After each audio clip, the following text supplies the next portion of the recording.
Elles ont 2 heures pour couper, tailler, désosser ces morceaux de viande. Clarisse, Océane et Pauline le prouvent aujourd'hui. La boucherie, c'est aussi une affaire de filles. Ce métier, déjà aimer la viande, c'est quelque chose de principal. Après, il faut être aussi un peu physique parce que ça demande aussi un peu beaucoup de cardio, un peu le muscle sur l'os, des fois il faut tirer. Il y a toujours des préjugés du fait que la fille est toujours moins forte que l'homme. Après, je pourrais dire que le concours montre la différence. Si le métier est traditionnellement exercé par les hommes, les choses changent. Anne-Sophie est jury pour le concours. Elle n'a jamais douté de la place des femmes. Le métier a fortement évolué depuis 4 à 5 ans. Au contraire, et c'est là où j'en suis très fière, parce que tout à l'heure, je discutais avec des collègues qui sont dans mon groupe de notation, et sur 4, j'en ai 2 qui m'ont dit « Ah mais moi, je ne veux que des filles ». Maintenant, on soulève plus de carcasses entières.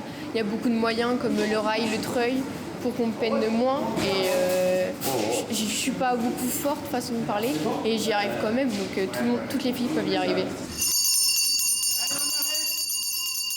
Fin de la première épreuve, Clarisse a fini sa pièce de veau. Contente quand même parce que j'ai réussi à finir mon veau. Moi, je voulais faire les beaux-arts et en attendant de reprendre mes études, on m'a proposé un emploi en tant que vendeuse en boucherie. Avec le temps, j'ai commencé à faire le travail d'un boucher et ça m'a énormément plu et on m'a proposé le CAP. La boucherie a encore du chemin à parcourir en matière de parité, puisque seulement 8% des élèves en apprentissage sont des femmes.